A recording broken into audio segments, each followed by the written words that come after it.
En 1847, dans une plantation isolée de Louisiane, une jeune esclave nommée Marie Laveau a été retrouvée morte dans des circonstances si troublantes que les autorités ont immédiatement ordonné la destruction de tous les documents officiels la concernant.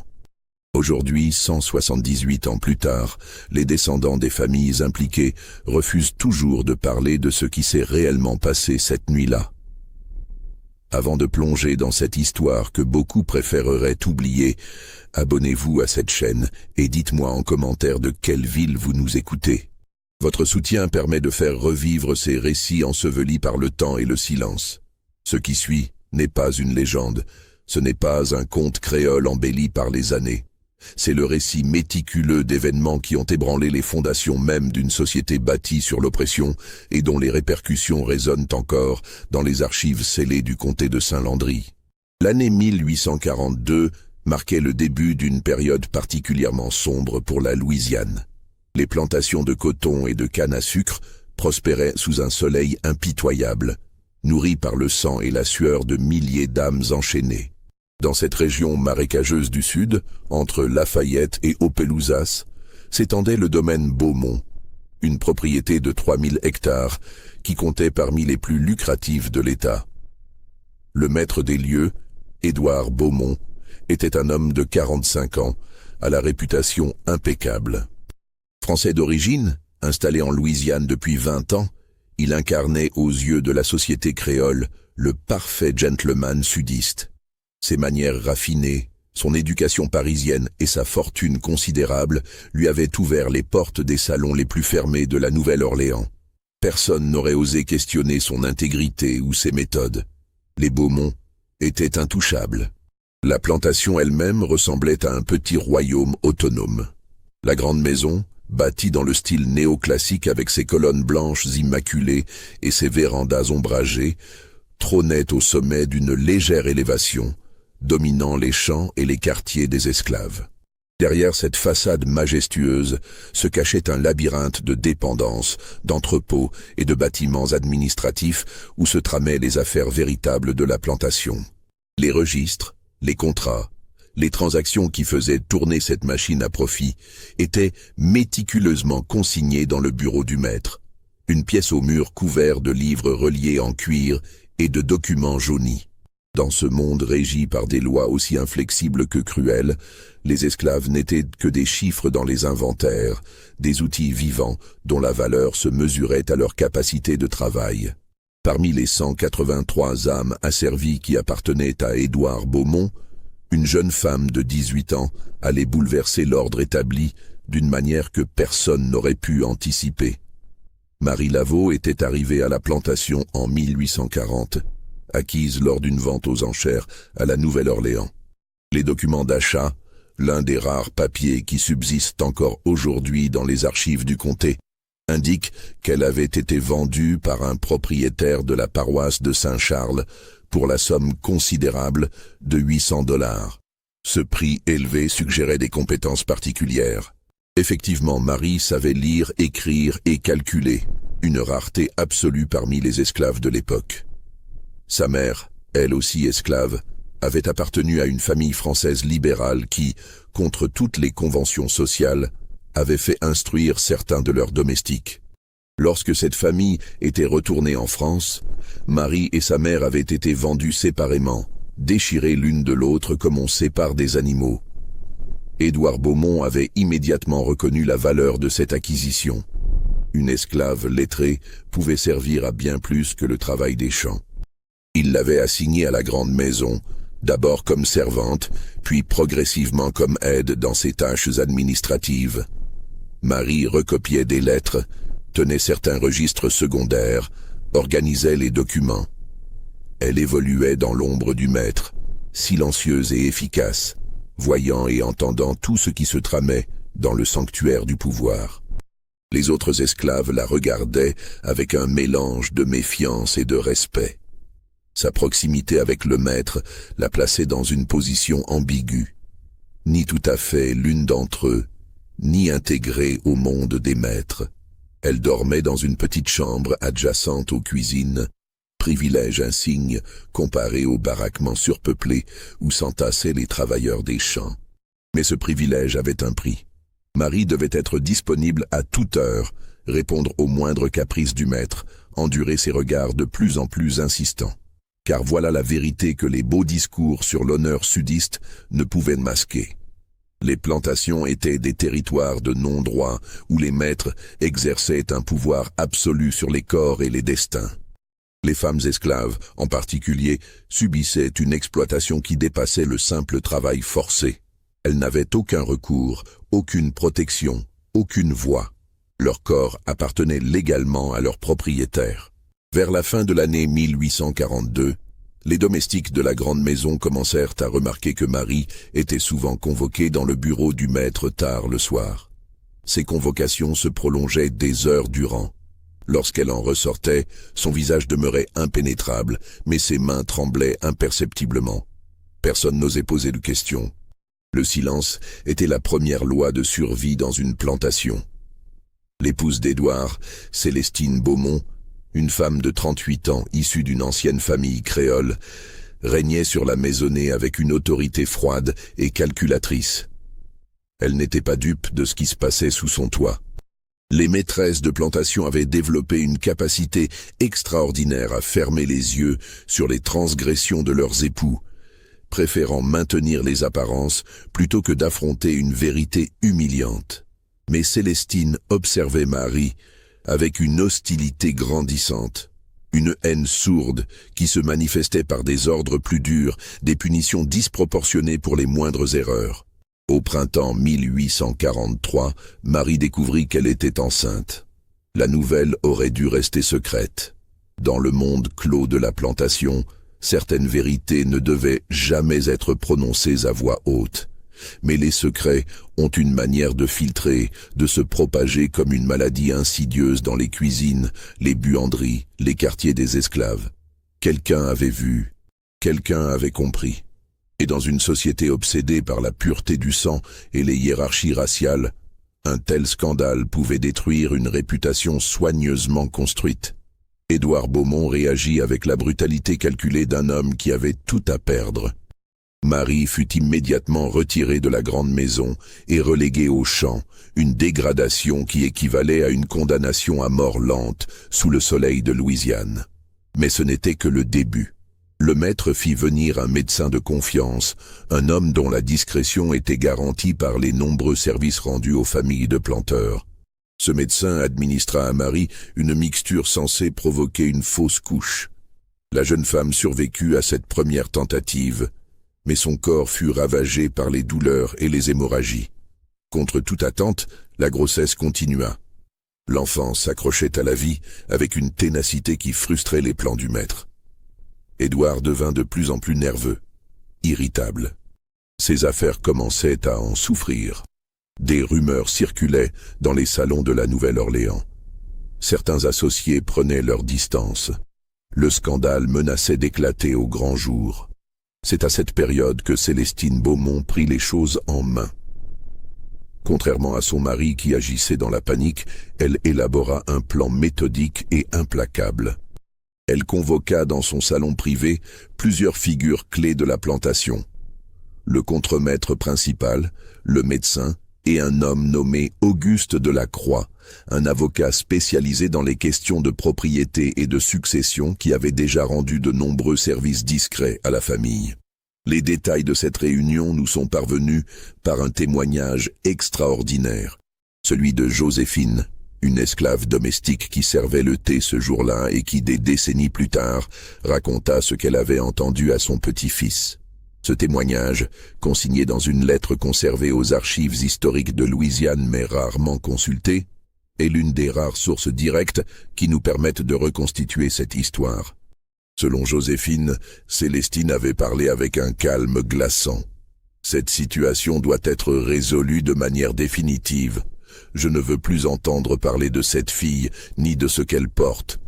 Vous comprenez ce que je veux dire. Vous savez ce qui doit être fait. Le contremaître avait acquiescé. Le médecin avait détourné les yeux. L'avocat de la Croix avait simplement hoché la tête en disant « Il faudra des documents. Une vente fictive peut-être. Un transfert vers une autre plantation. Quelque chose qui justifie sa disparition des registres. Ce qui fut décidé dans ce salon, sous les portraits des ancêtres Beaumont qui fixaient la scène de leurs yeux peints, c'était ni plus ni moins qu'un meurtre prémédité, planifié avec la même rigueur qu'une transaction commerciale. Marie, bien sûr, ne savait rien de ces machinations. Elle travaillait désormais dans les champs de coton, son ventre commençant à s'arrondir malgré la malnutrition et l'épuisement. Les autres esclaves l'évitaient, de peur d'être associés à sa disgrâce. Elle était devenue une paria parmi les parias, trop dangereuse pour être approchée.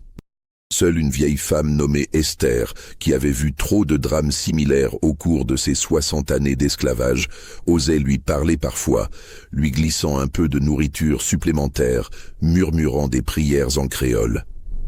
Un soir de juillet 1843, alors que le soleil se couchait en embrasant le ciel de traînées rouges et violettes, Esther prit un risque immense. Elle s'approcha de Marie, alors que celle-ci revenait des champs, et lui murmura rapidement « Ils veulent ta mort, petite. Tu dois partir, cette nuit, avant qu'il ne soit trop tard. » Marie la regarda avec des yeux où se mêlaient la terreur et l'incrédulité. « Partir? Où irai-je? Comment survivrai-je? » « Je ne sais pas, » admit Esther, « mais rester, c'est mourir à coup sûr. Ils ont un plan. J'ai entendu le contremaître en parler. Ils vont dire que tu as tenté de t'enfuir et qu'ils ont dû te rattraper. Personne ne questionnera ta mort. Une esclave fugitive abattue, c'est dans l'ordre des choses. » Cette conversation, rapportée par Esther elle-même avant sa mort en 1852, révèle la conscience aiguë qu'avaient les esclaves des mécanismes de violence qui régissaient leur existence. Ils comprenaient parfaitement la logique mortifère du système, même s'ils étaient impuissants à l'arrêter. Marie ne dormit pas cette nuit-là. Elle resta éveillée dans le baraquement, écoutant les respirations des autres autour d'elle, pesant ses options. Fuir signifiait presque certainement la mort. Les patrouilles parcouraient les routes, les chiens pisteurs étaient dressés pour traquer les fugitifs, et une femme enceinte ne pouvait espérer aller bien loin. Mais rester signifiait une mort tout aussi certaine, peut-être plus cruelle encore. Au petit matin, elle prit sa décision. Elle ne fuirait pas. Au contraire, elle ferait quelque chose d'encore plus dangereux. Elle se battrait. Marie Laveau possédait un atout que ses oppresseurs n'avaient pas anticipé. Son éducation. Les années passées à lire, écrire et organiser des documents dans le bureau d'Édouard Beaumont lui avaient donné accès à des informations que la plupart des esclaves n'auraient jamais pu obtenir. Elle avait vu des lettres confidentielles, des contrats douteux, des correspondances qui révélaient les dessous moins reluisants des affaires de la plantation. Elle avait mémorisé des noms, des dates, des transactions qui ne supporteraient pas un examen approfondi. Et surtout, elle avait compris une chose essentielle. Dans une société obsédée par les apparences et la respectabilité, le scandale était une arme plus puissante que n'importe quel fusil. Les jours suivant sa conversation avec Esther, Marie commença à agir avec une prudence extrême. Elle continua son travail au champ sans protester, gardant un profil bas, évitant d'attirer l'attention. Mais dans le même temps, elle établissait des contacts discrets. Un palefrenier qui faisait régulièrement le trajet jusqu'à Opelousas pour livrer des marchandises. Une lavandière qui avait une cousine travaillant pour une famille de commerçants en ville. Un jardinier qui entretenait les espaces verts de la plantation et qui autrefois avait été au service d'un avocat abolitionniste. Ces connexions, tissées avec une patience infinie, allaient devenir le réseau par lequel Marie tenterait l'impossible, faire sortir son histoire au-delà des murs de la plantation. Elle rédigea une lettre. Non pas une simple dénonciation, mais un document méticuleux qui détaillait tout ce qu'elle avait vu et entendu pendant ses années de service. Les tractations financières douteuses d'Édouard Beaumont avec des négociants peu scrupuleux, les ventes d'esclaves maquillés pour échapper aux taxes, les falsifications de registres pour camoufler des pertes. Et bien sûr, sa propre histoire, racontée avec une clarté déchirante. Les agressions répétées, la grossesse forcée, les tentatives d'éliminer l'enfant, et maintenant le complot pour la faire disparaître. Mais à qui adresser une telle lettre? Les autorités locales étaient complices du système. Les juges, les shérifs, les hommes de loi étaient tous liés par des intérêts communs aux planteurs. Dénoncer Édouard Beaumont à Opelousas reviendrait à signer son propre arrêt de mort sans obtenir la moindre justice. Marie fit preuve d'une intelligence remarquable. Elle adressa sa lettre non pas aux autorités de Louisiane, mais à une société abolitionniste de Boston, dans le Massachusetts. Ces organisations, bien que lointaines et souvent impuissantes face à la machine esclavagiste du Sud, représentaient l'une des rares forces capables de créer un scandale public. Leur journal, The Liberator, publié par William Lloyd Garrison, n'hésitait pas à dénoncer nommément les planteurs et leurs crimes. Le palefrenier accepta de porter la lettre jusqu'à Opelousas, où elle fut confiée à un marchand itinérant faisant route vers le nord. Ce marchand, un homme d'origine allemande nommé Friedrich Schneider, qui nourrissait des sympathies anti-esclavagistes, promit de la faire parvenir à destination. La lettre quitta la Louisiane en août 1843, transportée dans la doublure d'une malle de voyageurs. Pendant ce temps, sur la plantation, la situation de Marie se détériorait rapidement. Le contremaître avait reçu ses instructions. Il multipliait les brimades, les charges de travail impossibles, les punitions pour des fautes imaginaires. L'objectif était clair, briser sa résistance, l'affaiblir au point qu'un accident paraisse naturel.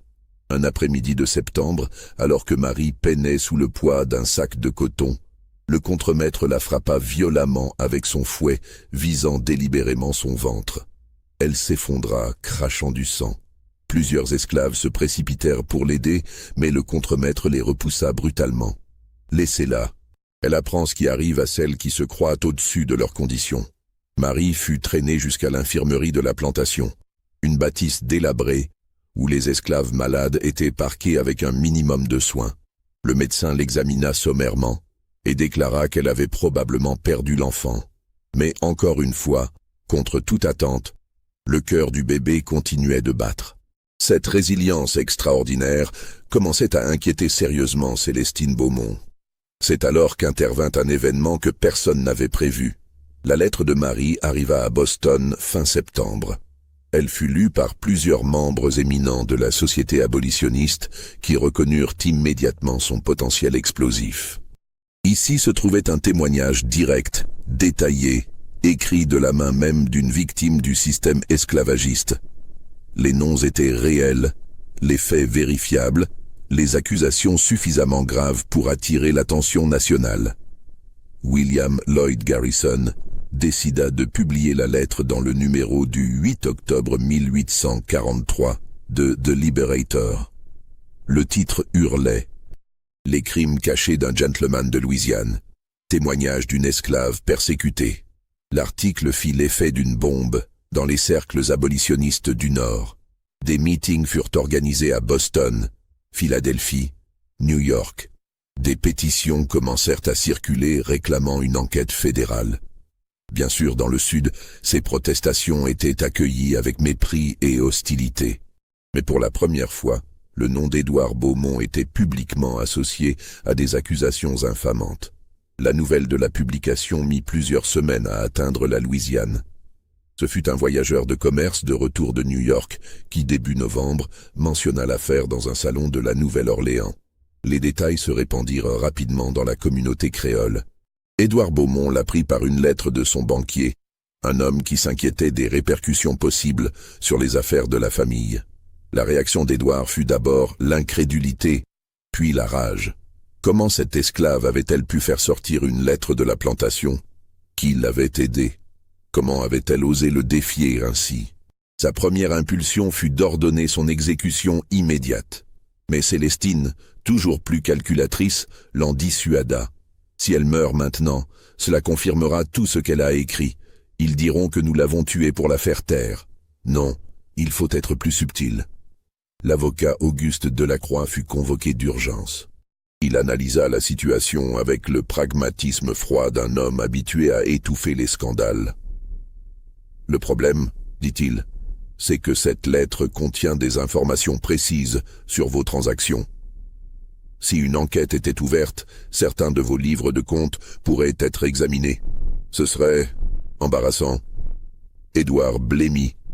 Ces arrangements financiers ne supporteraient effectivement pas un examen approfondi. Il avait contourné les lois fiscales, falsifié des documents, évadé des taxes pendant des années.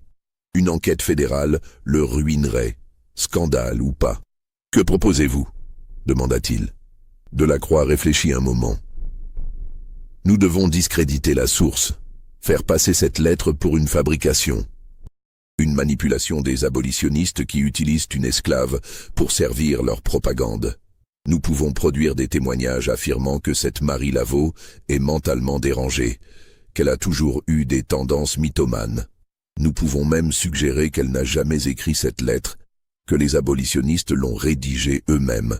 C'était un plan astucieux. Dans une société qui considérait le témoignage d'un esclave comme juridiquement invalide, il serait facile de semer le doute. Mais il y avait un obstacle. Marie, elle-même. Tant qu'elle était vivante et pouvait potentiellement témoigner, le risque subsistait qu'un journaliste trop zélé ou un enquêteur abolitionniste ne vienne la rencontrer. Elle doit disparaître, conclut Célestine. Mais pas de manière suspecte. Il faut que cela ressemble à une mort naturelle, une maladie, peut-être, ou un accident qui ne puisse être remis en question. Le médecin de la plantation fut à nouveau convoqué. Cette fois, on lui demanda quelque chose de plus définitif que les potions abortives. Il hésita.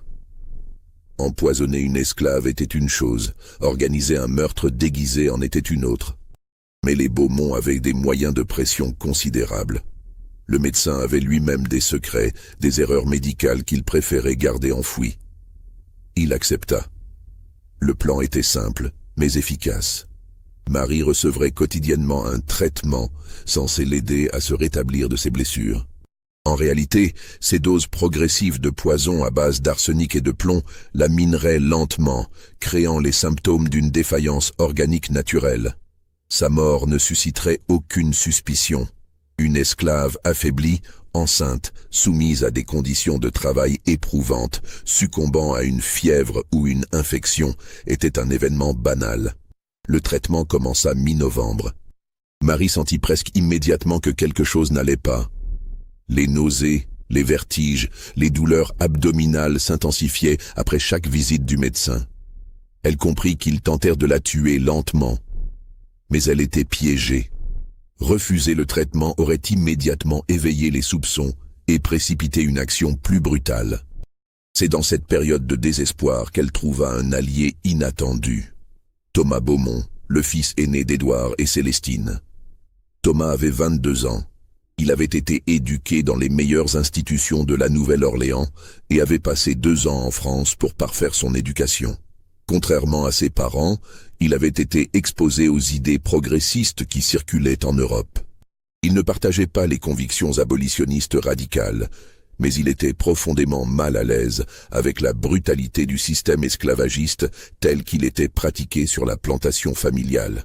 Thomas avait remarqué Marie pendant ses années de service à la grande maison. Il avait été impressionné par son intelligence, sa dignité silencieuse. Quand il avait appris les circonstances de sa disgrâce, il avait questionné son père, ce qui lui avait valu une violente dispute. Édouard lui avait ordonné de ne plus jamais évoquer le sujet.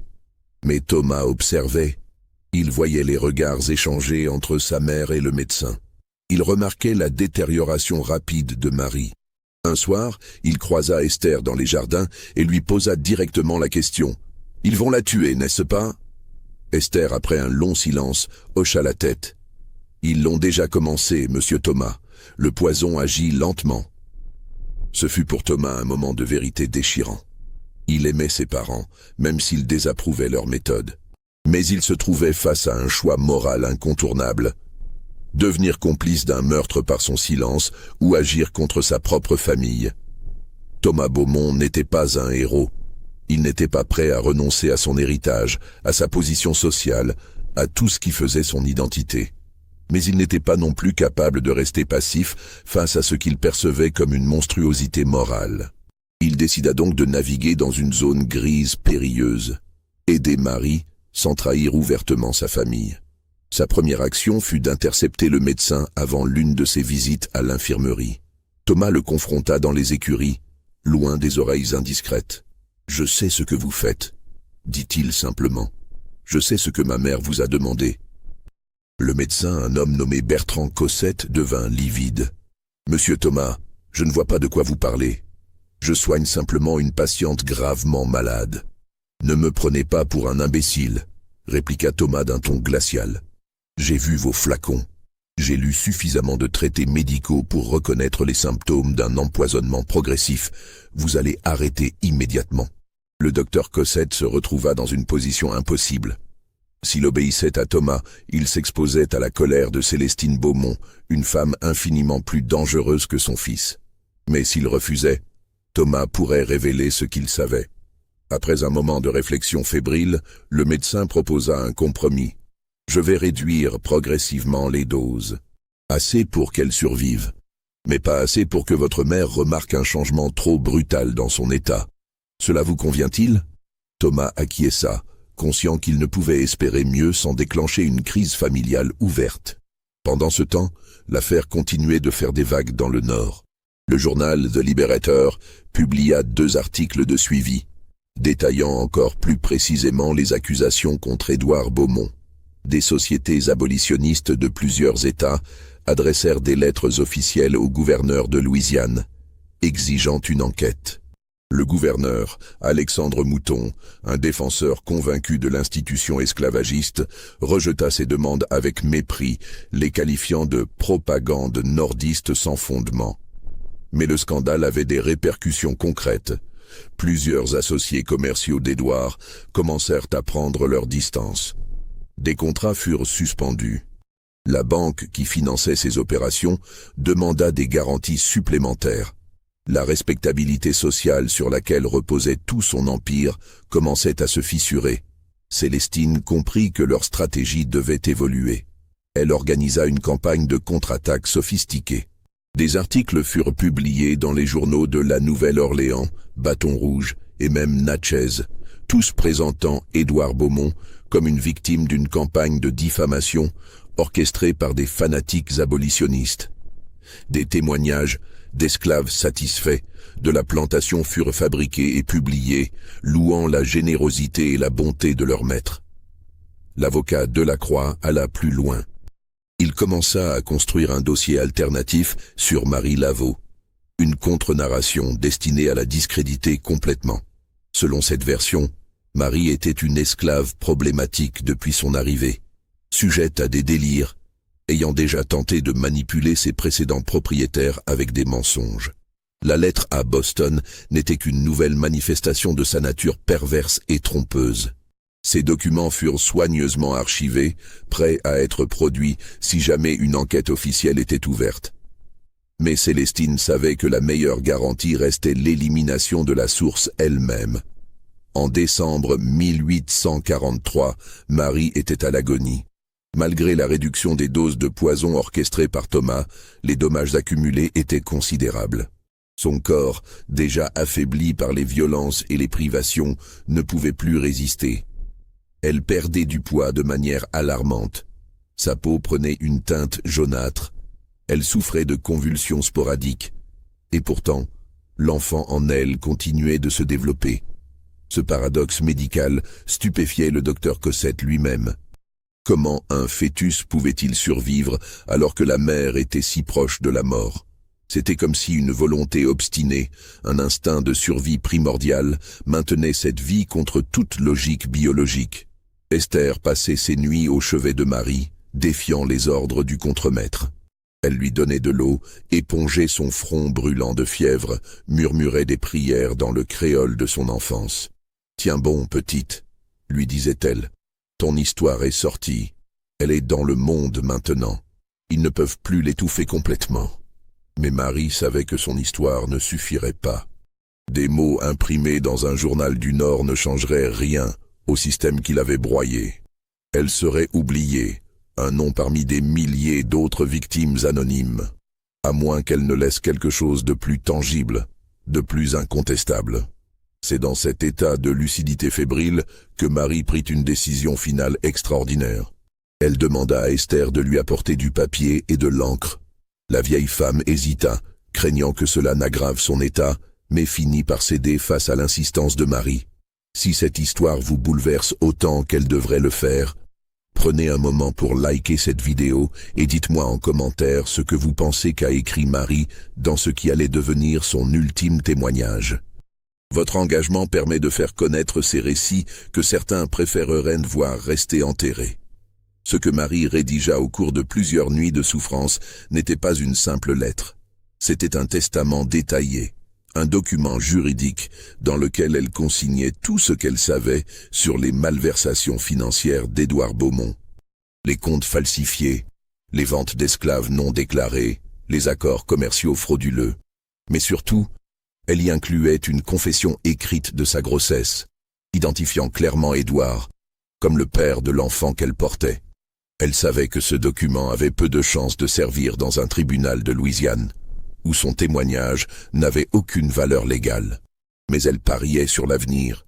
Elle imaginait qu'un jour, peut-être des décennies plus tard, lorsque le système esclavagiste se serait effondré et que les mentalités auraient évolué, quelqu'un retrouverait ce document et comprendrait la vérité. Elle écrivait pour l'histoire. Elle confia le document à Esther avec des instructions précises. Après ma mort, cache-le. Pas dans la plantation, pas à Opelousas. Trouve quelqu'un qui va vers le nord. Un marchand, un voyageur, n'importe qui. Demande-lui de le déposer dans une église, une institution, un endroit où il sera conservé. Esther promit. Elle cousit le document dans la doublure d'une vieille robe et attendit l'opportunité. Le 23 décembre 1843, Marie Laveau entra en travail prématuré. Les contractions commencèrent à l'aube et se poursuivirent tout au long de la journée. Le docteur Cossette fut appelé, mais il était clair qu'il n'avait aucune intention de sauver ni la mère ni l'enfant. Son rôle était simplement de constater le décès et de fournir une cause officielle. La nuit tomba. Marie luttait dans une souffrance inimaginable. Son corps ravagé tentant d'accomplir ce pourquoi il avait été conçu malgré tous les obstacles. Esther était à ses côtés, tenant sa main, pleurant silencieusement. À 3 heures du matin, le 24 décembre, veille de Noël, Marie donna naissance à une petite fille. L'enfant émit un cri faible mais distinct dans l'obscurité de l'infirmerie. Ce son, ce premier souffle de vie, fut comme un coup de tonnerre dans le silence oppressant de la plantation endormie. Esther enveloppa rapidement le nouveau-né dans un linge, le serrant contre sa poitrine pour le réchauffer. La petite fille était minuscule, prématurée, sa peau d'un brun clair qui trahissait sans équivoque son ascendance mixte.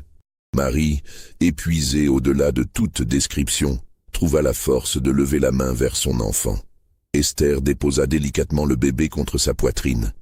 Pendant quelques instants précieux, mère et fille existèrent ensemble dans une bulle de tendresse désespérée, isolée du monde cruel qui les entourait. « Comment veux-tu l'appeler » murmura Esther, les larmes ruisselant sur ses joues ridées. « Rose » dit Marie d'une voix à peine audible. « Rose Laveau, pour qu'elle sache d'où elle vient, pour qu'elle n'oublie jamais. » Le docteur Cossette, qui avait observé la scène avec un malaise croissant, s'approcha pour examiner le nouveau-né. Ce qu'il vit le troubla profondément. Malgré sa naissance prématurée et les circonstances épouvantables, l'enfant semblait relativement vigoureuse. Ses poumons fonctionnaient bien, son cœur battait fort. Elle avait survécu contre toute probabilité médicale. Cossette se trouvait maintenant face à un dilemme moral encore plus déchirant. Laisser vivre cet enfant signifiait créer une preuve vivante et permanente de la transgression d'Édouard Beaumont. Dans une société obsédée par la pureté raciale et les lignées, cette petite fille représentait un scandale ambulant. Mais comment pourrait-il délibérément tuer un nouveau-né? Où se situait la limite de sa complicité? Pendant qu'il réfléchissait, paralysé par l'indécision, Marie serra son enfant plus fort contre elle. Elle semblait puiser dans des réserves de force qu'elle ne savait pas posséder. « Docteur, » murmura-t-elle d'une voix rauque, « vous êtes médecin. Vous avez prêté serment de préserver la vie. Regardez cet enfant. Regardez-la vraiment. Est-ce que votre conscience peut supporter son sang sur vos mains? Cosette détourna les yeux, incapable de soutenir le regard de Marie. Il sortit de l'infirmerie dans un état de confusion totale et se rendit directement à la grande maison. Il était 4 heures du matin lorsqu'il frappa à la porte de la chambre des maîtres. Édouard et Célestine furent réveillés en sursaut. Le médecin leur annonça la nouvelle. L'esclave Marie a accouché. L'enfant est vivante, une fille. Le silence qui suivit cette déclaration fut terrifiant. Édouard se leva brusquement, marchant de long en large dans la chambre, les mains tremblantes. Pour la première fois depuis le début de cette affaire, il semblait vraiment comprendre l'ampleur de ce qu'il avait déclenché. Ce n'était plus une abstraction, un problème à résoudre. C'était un enfant réel, son enfant, fruit de son propre péché. Célestine fut la première à réagir, sa voix coupante comme une lame. Et la mère, elle est très faible, elle pourrait ne pas passer la nuit, mais elle est encore consciente. « Parfait », dit Célestine en se levant. Elle enfila une robe de chambre et se tourna vers son mari qui était resté silencieux, le visage blême. « Édouard, ressaisis-toi. Nous devons gérer cette situation immédiatement. »« Gérer ?» répéta Édouard d'une voix brisée. « Célestine, c'est un enfant, mon enfant. Comment peux-tu parler de gérer comme s'il s'agissait d'un problème de comptabilité ?» Célestine le gifla. Le claquement résonna dans la chambre. « Ton enfant ? Non, Édouard. C'est le produit de ta faiblesse et de ton manque de contrôle. C'est une menace pour tout ce que nous avons construit. Et si tu n'as pas le courage de faire ce qui doit être fait, alors laisse-moi m'en charger. » Elle descendit vers l'infirmerie, suivie par le médecin. Édouard resta dans sa chambre quelques instants. Puis, dans un élan de quelque chose qui ressemblait à du remords, ou peut-être simplement à de la curiosité morbide, il les suivit à distance. Lorsque Célestine entra dans l'infirmerie, Marie était toujours consciente, tenant faiblement sa fille contre elle. Esther se leva instinctivement, comme pour protéger la mère et l'enfant, mais Célestine l'écarta d'un geste méprisant. Elle regarda l'enfant avec une expression indéchiffrable. Pendant un long moment, personne ne parla. La petite Rose gazouillait doucement, ses minuscules doigts agrippés au tissu de la chemise de sa mère. Dans la faible lumière de la lampe à huile, son visage avait une innocence absolue qui contrastait violemment avec la noirceur de la situation. Puis Célestine se tourna vers le docteur Cosette. « Cet enfant ne peut pas rester ici. Sa seule existence est une menace pour cette famille. Vous comprenez ce que cela signifie ?» Le médecin détourna les yeux, incapable de soutenir son regard. Dans l'embrasure de la porte, Édouard observait la scène, son visage décomposé par l'angoisse et la honte. « Non », murmura Marie avec ce qui restait de sa force. « Non. Vous ne toucherez pas à ma fille, vous m'avez tout pris, ma liberté, ma dignité, ma santé, mon avenir. Vous ne la prendrez pas. C'est tout ce qui me reste, c'est la seule chose dans ce monde qui soit vraiment à moi. » Célestine se pencha vers elle, sa voix devenant soudainement douce, presque maternelle, ce qui la rendait d'autant plus sinistre. « Ma pauvre enfant, tu ne comprends pas. Cette petite n'a aucun avenir ici. Elle sera marquée toute sa vie. Bâtarde, métisse, née d'une esclave et d'un maître. Elle ne sera acceptée nulle part, ni parmi les Blancs qui la mépriseront pour son sang mêlé, ni parmi les esclaves qui se méfieront d'elle pour ses traits plus clairs. C'est une malédiction que tu lui imposes en voulant qu'elle vive. N'est-ce pas plus miséricordieux de lui épargner cette existence de rejet et d'humiliation ? Menteuse, cracha Marie avec une véhémence surprenante. Vous parlez de miséricorde alors que vous pensez seulement à votre réputation. Vous voulez la faire disparaître pour protéger votre précieux nom, mais elle existe. Elle est réelle, elle respire, elle a un cœur qui bat, et même si vous la tuez, même si vous effacez son existence des registres, la vérité demeurera. Il y aura toujours quelqu'un pour se souvenir. Le document que j'ai écrit est en sécurité. Il raconte tout. Votre mari, ses crimes, cette grossesse, tout. Même si vous me tuez, même si vous tuez ma fille, la vérité survivra. » Ce fut comme si une bombe avait explosé dans la pièce. Célestine se figea. « Quel document ?» Marie sourit faiblement, un sourire qui contenait tout le triomphe dont elle était encore capable. Un testament complet. Tous les détails des malversations de votre mari, les comptes falsifiés, les ventes illégales, les accords frauduleux, et ma propre histoire. Tout est écrit, signé de ma main, et il est déjà hors de cette plantation. Vous ne pourrez jamais le retrouver. Célestine se tourna vers Esther, la fureur transformant son visage. C'est toi? Tu l'as aidé? Esther redressa les épaules, affichant une dignité que 60 années d'esclavage n'avaient pas réussi à briser. Oui, madame, je l'ai aidé, parce que contrairement à vous, je sais encore reconnaître le bien du mal. Cette jeune femme ne méritait rien de ce que vous lui avez fait subir. Le silence qui suivit fut interrompu par un sanglot étouffé. Tous les regards se tournèrent vers la porte. Édouard Beaumont pleurait, son corps massif secoué par des spasmes incontrôlables. Il entra dans l'infirmerie d'un pas hésitant et s'approcha de Marie. « Je suis désolé, » dit-il d'une voix brisée. « Mon Dieu, je suis tellement désolé. Qu'ai-je fait? Qu'ai-je fait ?» Mais Marie détourna le visage, refusant même de le regarder. « Vos excuses ne valent rien.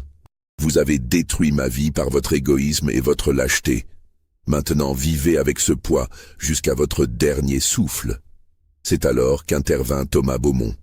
Il était entré silencieusement dans l'infirmerie pendant cet échange. Il avait tout entendu. Et pour la première fois de sa vie, il décida de défier ouvertement sa mère. « Personne ne touchera à cet enfant, » dit-il d'une voix claire et ferme. Célestine se retourna brusquement, choquée. « Thomas, tu ne sais pas de quoi tu parles. Retourne dans ta chambre immédiatement. »« Non, j'ai gardé le silence trop longtemps. J'ai été complice par ma passivité.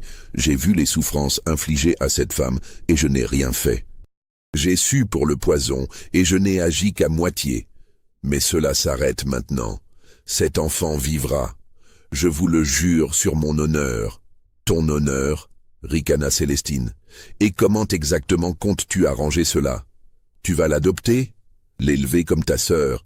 Détruire ta propre réputation pour sauver la bâtarde de ton père ?» Thomas n'avait pas de réponse immédiate. Il n'avait pas pensé aussi loin. Il savait seulement qu'il ne pouvait plus continuer à vivre avec lui-même s'il laissait commettre ce meurtre. Il regarda désespérément autour de lui, cherchant une solution.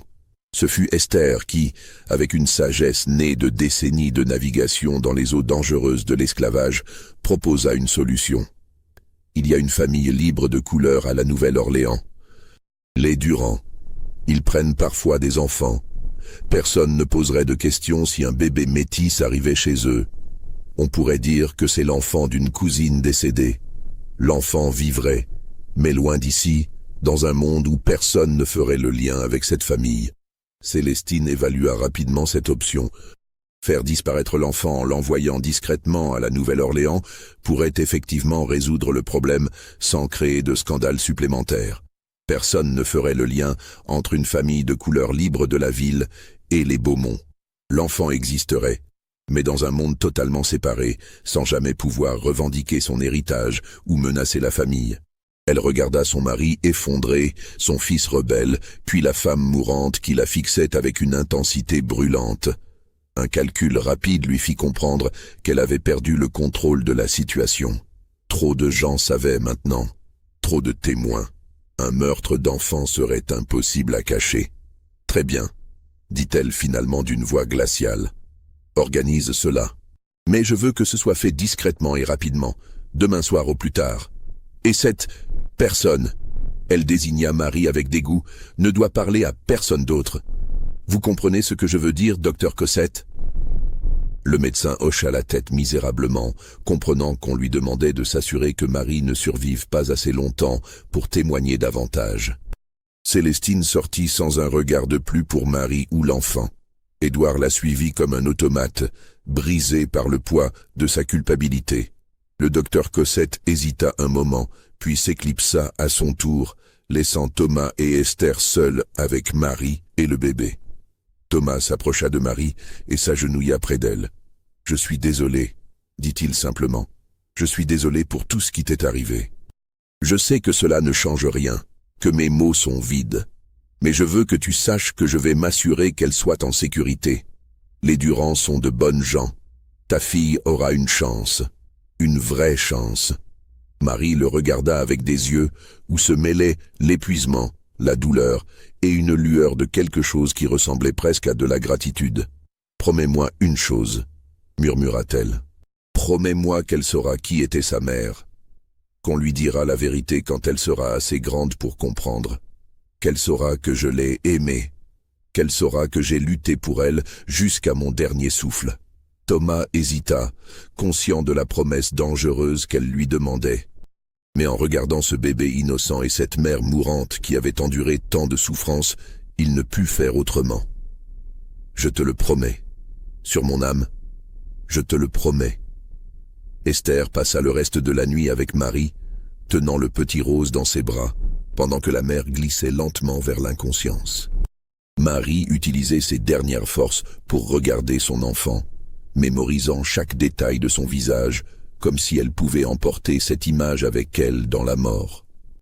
Vers 5 heures du matin, alors que l'aube commençait à peine à éclaircir le ciel, Marie murmura ces derniers mots. « Rose, mon petit Rose, dis-lui que je l'ai aimé de tout mon cœur. Dis-lui que j'ai essayé. Dis-lui que sa mère était forte, qu'elle doit être forte aussi. » Sa voix s'éteignit. Sa respiration devint irrégulière, puis de plus en plus faible. Esther déposa le bébé dans les bras de Thomas et prit la main de Marie, la serrant doucement. « Tu peux partir maintenant, petite, » murmura-t-elle. « Tu as fait tout ce que tu pouvais. Tu as combattu jusqu'au bout. Ton enfant vivra. Elle portera ton nom. Et ton histoire ne mourra pas avec toi, je te le promets. » Marie Laveau mourut au lever du soleil, le 24 décembre 1843, jour de la veille de Noël. Dans ces derniers instants, une paix étrange sembla descendre sur son visage tourmenté. Elle avait perdu tant de batailles, mais elle avait gagné celle qui comptait le plus. Son enfant survivrait. Le soir même, conformément à l'arrangement, Esther emmena le bébé dans une vieille carriole jusqu'à la limite de la propriété, où elle le confia à un couple de couleurs libres qui faisait route vers la Nouvelle-Orléans. Ils avaient été payés généreusement par Thomas pour accepter cet enfant et ne poser aucune question. Avant de les laisser partir, Esther glissa dans les langes du bébé un petit sachet contenant une mèche de cheveux de Marie et une note manuscrite. Rose Laveau, née le 24 décembre 1843, fille de Marie Laveau, qu'il a aimée plus que la vie elle-même. La petite Rose disparut dans la nuit, avalée par l'anonymat des rues de la grande ville. Le voyage jusqu'à la Nouvelle-Orléans prit 3 jours. La famille Durand, une famille respectable de couleur libre qui tenait une boutique de mercerie dans le quartier de Trémé, accueillit l'enfant sans poser trop de questions. L'argent de Thomas avait acheté leur discrétion, mais c'était leur bonté naturelle qui assura à Rose un véritable foyer. Thomas Beaumont tint partiellement sa promesse. Dans les années qui suivirent, il fit des visites discrètes à la Nouvelle-Orléans, s'assurant de loin que l'enfant grandissait en bonne santé. Il observait parfois la petite Rose jouer dans la cour de la boutique, son rire cristallin résonnant dans l'air chaud de la Louisiane. Les Durand l'élevèrent comme leur propre fille, lui donnant une éducation décente et la protégeant autant que possible des cruautés d'une société encore profondément marquée par les hiérarchies raciales. Mais Thomas ne lui dit jamais la vérité sur sa mère. Chaque fois qu'il se rendait à la Nouvelle-Orléans avec l'intention de révéler son histoire, le courage lui manquait. Peut-être était-ce de la lâcheté, peut-être une volonté de la protéger d'une douleur inutile. Il se convainquait qu'elle serait plus heureuse dans l'ignorance, que connaître les circonstances horribles de sa naissance ne lui apporterait que souffrance. Mais au fond de lui, il savait qu'il trahissait sa promesse à Marie. En 1854, alors que Rose avait 11 ans, Thomas fit sa dernière visite à la Nouvelle-Orléans. Il la vit de loin, une jeune fille élancée aux traits délicats, aidant Madame Durand à organiser des rubans dans la boutique. Elle ressemblait tellement à Marie que Thomas en eut le souffle coupé. Cette ressemblance lui fit prendre une décision. Il écrivit une longue lettre détaillant toute l'histoire, qu'il confia à un notaire de la Nouvelle-Orléans avec des instructions précises. La lettre devait être remise à Rose Lavaux le jour de ses 25 ans, ou en cas de décès de Thomas, selon ce qui arriverait en premier. Mais le destin en décida autrement. Le notaire mourut subitement, en 1858, et ses archives furent dispersées entre plusieurs confrères. La lettre de Thomas se perdit dans cette transition, disparaissant dans les méandres bureaucratiques de la ville. Rose grandit donc en croyant être la fille de parents décédés dont elle ne connaîtrait jamais les noms. Elle devint une couturière talentueuse, renommée dans le quartier pour ses broderies délicates et son sens du détail. Elle se maria à un homme libre de couleur nommé Baptiste Rousseau en 1862, en pleine guerre civile. Ensemble, ils eurent 4 enfants qui survécurent jusqu'à l'âge adulte. Rose ne sut jamais que le sachet contenant la mèche de cheveux et la note de sa mère était caché dans une vieille malle au grenier de la maison Durand. Madame Durand avait décidé de le garder secret, pensant protéger l'enfant de questions douloureuses. Ce n'est qu'en 1893, 4 ans après la mort de Rose, que l'un de ses fils découvrit le sachet en vidant le grenier. Il lut la note, mais ne comprit jamais sa signification complète. Il conserva la mèche de cheveux comme un mystérieux héritage familial. Le document que Marie avait confié à Esther connut un destin extraordinaire. La vieille femme le garda caché pendant 4 ans, cousu dans la doublure de sa robe, attendant l'opportunité parfaite. Chaque jour, elle craignait d'être fouillée, découverte, punie. Mais personne ne soupçonna jamais qu'une vieille esclave puisse porter sur elle un document aussi explosif. En 1847, un prédicateur méthodiste itinérant nommé révérend Joshua Matthews arriva dans la région. Matthews était secrètement impliqué dans le réseau clandestin qui aidait les esclaves fugitifs à s'échapper vers le nord. Esther, grâce à ses contacts parmi les esclaves de différentes plantations, apprit son identité réelle. Elle prit un risque immense en l'approchant lors d'un rassemblement religieux autorisé. Elle lui glissa le document pendant qu'ils priaient, côte à côte, murmurant rapidement « Ceci doit aller vers le nord. C'est le témoignage d'une femme morte pour que la vérité survive. Portez-le en lieu sûr. » Le révérend Matthews accepta sans poser de questions. Il cacha le document dans la reliure d'une Bible et entreprit son voyage de retour vers l'Ohio. Le voyage fut périlleux. Il fut contrôlé 3 fois par des patrouilles sudistes, mais la Bible ne fut jamais inspectée de près. Il atteignit Cincinnati en juin 1847 et déposa le document dans les archives de l'église méthodiste de Lane Seminary, une institution connue pour ses positions abolitionnistes. Le document resta oublié pendant des décennies, classé parmi des centaines d'autres témoignages d'esclaves recueillis par les sociétés anti-esclavagistes. Il fallut attendre 1868 pour qu'un jeune historien nommé David Preston le redécouvre pendant qu'il faisait des recherches pour un ouvrage sur les témoignages d'esclaves de Louisiane. Preston fut frappé par le niveau de détail et la clarté du récit. Il vérifia les faits mentionnés dans le document et découvrit que plusieurs des transactions financières décrites pouvaient être corroborées par d'autres sources.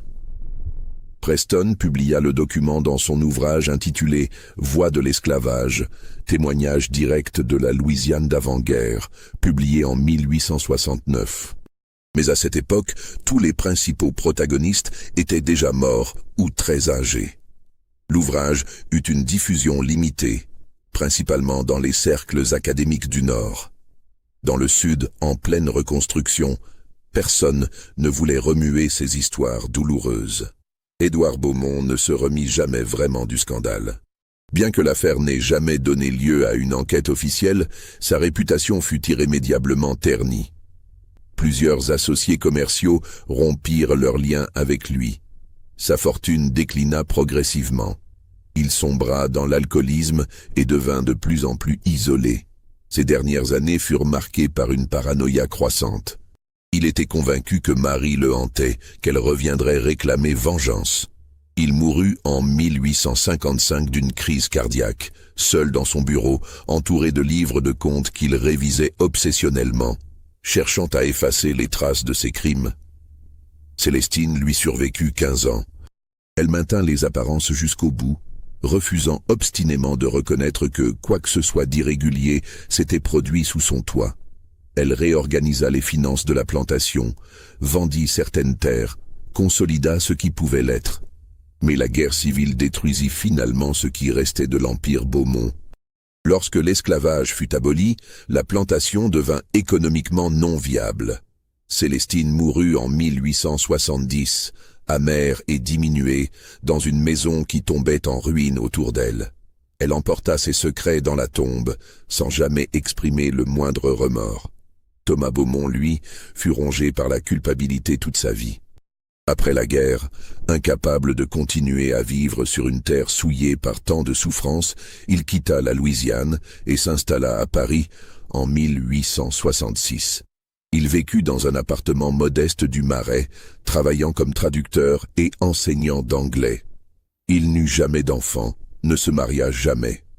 Ses voisins le décrivaient comme un homme mélancolique qui buvait trop et qui parlait parfois tout seul dans son sommeil.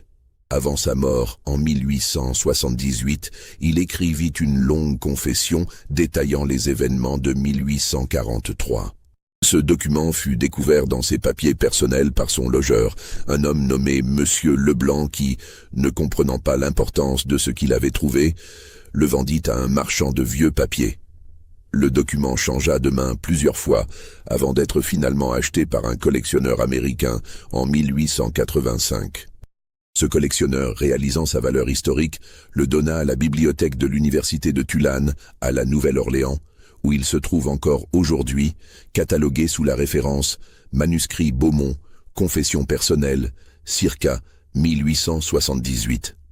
Esther vécut jusqu'à l'âge remarquable de 87 ans. Libérée par l'abolition en 1865, elle passa ses dernières années à la Nouvelle-Orléans, où elle s'installa dans une petite maison du quartier de Tremé, non loin de la famille Durand. Elle veillait discrètement sur Rose de loin, sans jamais révéler le lien qui les unissait. Elle raconta inlassablement l'histoire de Marie Laveau à quiconque voulait l'entendre, transformant les marchés, les églises et les coins de rue en tribunes pour la mémoire de la jeune femme. Son témoignage oral fut transcrit en 1872 par un journaliste du New Orleans Tribune, journal fondé par et pour les affranchis.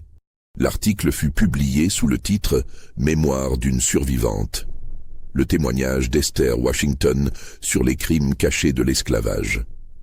C'est grâce à ce témoignage que de nombreux détails de cette histoire ont été préservés, des détails que les documents officiels avaient soigneusement omis.